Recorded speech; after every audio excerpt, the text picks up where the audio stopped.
بسم اللہ الرحمن الرحیم۔ عزیز طلباء السلام علیکم۔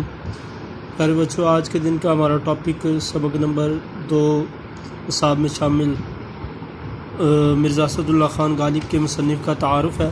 آج ہم لوگ مولانا الطاف حسین علی کا تعارف ریڈ کریں گے اور اس کا مطالعہ کریں گے اور اس کو یاد کریں گے۔ مولانا الطاف حسین علی 1837 میں پیدا ہوئے اور 1914 میں ان کا وصال ہوا۔ الطاف حسین علی پانی پت میں پیدا ہوئے۔ ان کے اجداد جد کی جمع ہے، یعنی اباؤ اجداد، باپ دادا۔ ان کے باپ دادا غیاث الدین بلبن کے زمانے میں ہندوستان آئے۔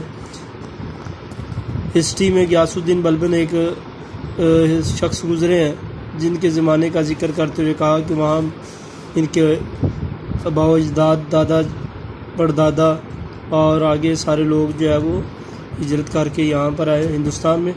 9 برس کے تھے کہ والد کا انتقال ہو گیا۔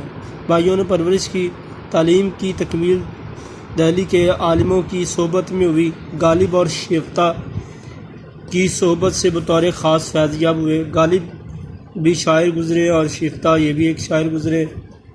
سر سید سے بھی تعلق خاطر قائم ہوا، یعنی سر سید کے ساتھ بھی ان کا تعلق رہا۔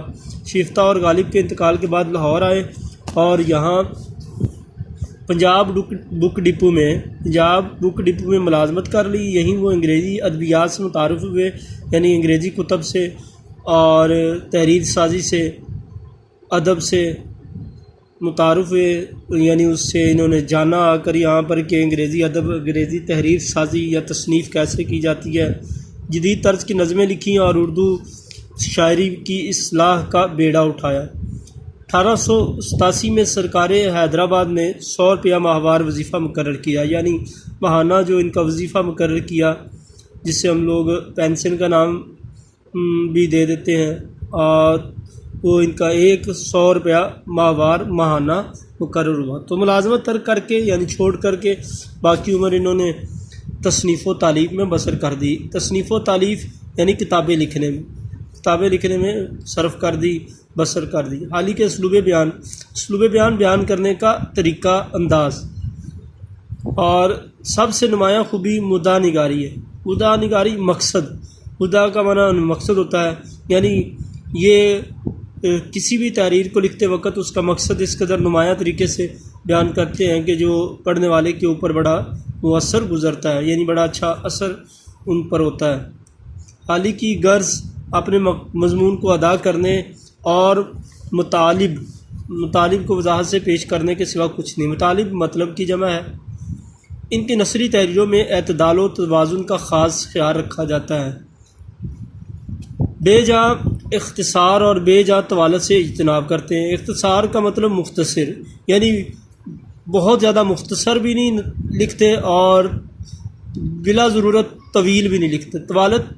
طویل سے مطلب بہت زیادہ لمبا لکھنا، طویل کا مطلب لمبا ہوتا ہے، یعنی تحریر اتنی مختصر بھی نہیں ہوتی کہ پڑھنے والے کو اثر نہ کرے اور پڑھنے والے کو کچھ سیکھنے کو نہ ملے، اور نہ اتنی زیادہ طویل ہوتی ہے کہ پڑھنے کے بعد قاری اس سے اکتا جائے۔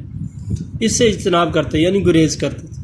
عبارت کو دلکش، سادہ اور مدلل بنانے میں حالیہ اپنی مثال آپ ہے۔ مدلل دلائل پر مبنی، یعنی دلائل دے کر عبارت کو اور زیادہ مؤثر بنا دیتے ہیں۔